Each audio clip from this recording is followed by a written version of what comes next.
Kerala film producers association ഭാരവാഹി തിരഞ്ഞെടുപ്പിൽ B Rakesh Listin Stephen പാനലിന് സമ്പൂർണ്ണ ജയം. ബി രാകേഷ് പ്രസിഡന്റായും ലിസ്റ്റിൻ സ്റ്റീഫൻ സെക്രട്ടറിയായും തിരഞ്ഞെടുക്കപ്പെട്ടു. വാശിയേറിയ മത്സരത്തിനൊടുവിൽ കേരള ഫിലിം പ്രൊഡ്യൂസേഴ്സ് അസോസിയേഷൻ ഭാരവാഹി തെരഞ്ഞെടുപ്പിൽ B Rakesh Listin Stephen panel സമ്പൂർണ്ണ വിജയം സ്വന്തമാക്കി. ബി രാകേഷ് പ്രസിഡന്റായും ലിസ്റ്റിൻ സ്റ്റീഫൻ സെക്രട്ടറിയായും തെരഞ്ഞെടുക്കപ്പെട്ടു. 182 വോട്ട് നേടിയാണ് രാകേഷ് വിജയിച്ചത്. ഒപ്പം മത്സരിച്ച സജി നന്ദ്യാട്ടിന് 75 വോട്ടുകളാണ് നേടാനായത്. ആകെ 257 വോട്ടുകളാണ് പോൾ ചെയ്തത്. സെക്രട്ടറിയായി തെരഞ്ഞെടുക്കപ്പെട്ട ലിസ്റ്റിൻ സ്റ്റീഫന് 128 വോട്ടുകളാണ് ലഭിച്ചത്. എതിർ സ്ഥാനാർത്ഥികളായി മത്സരിച്ച സംവിധായകൻ വിനയന് 87 വോട്ടും കലിയൂർ ശശിക്ക് 25 വോട്ടുമാണ് ലഭിച്ചത്. രാകേഷും ലിസ്റ്റിനും ഉൾപ്പെട്ട നിലവിലെ ഭാരവാഹികൾക്കെതിരെ കടുത്ത വിമർശനമുയർത്തിയ സാന്ദ്ര തോമസ് എക്സിക്യൂട്ടീവ് കമ്മിറ്റിയിലേക്ക് മത്സരിച്ചെങ്കിലും വിജയിച്ചില്ല.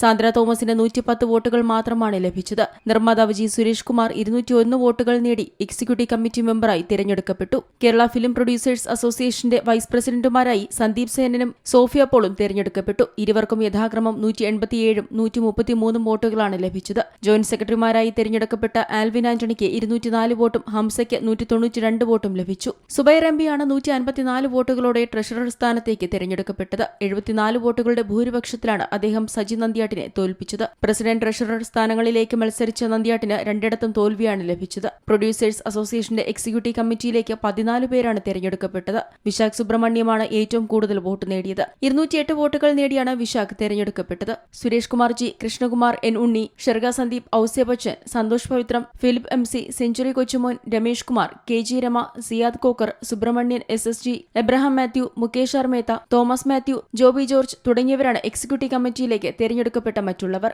Entertainment desk, Zee Malayalam news. ഏറ്റവും പുതിയ വാർത്തകളും വിശേഷങ്ങളും വിരൽത്തുമ്പിലറിയാൻ സീ മലയാളം ന്യൂസ് എല്ലാ ഡിജിറ്റൽ പ്ലാറ്റ്ഫോമുകളിലും ലഭ്യം.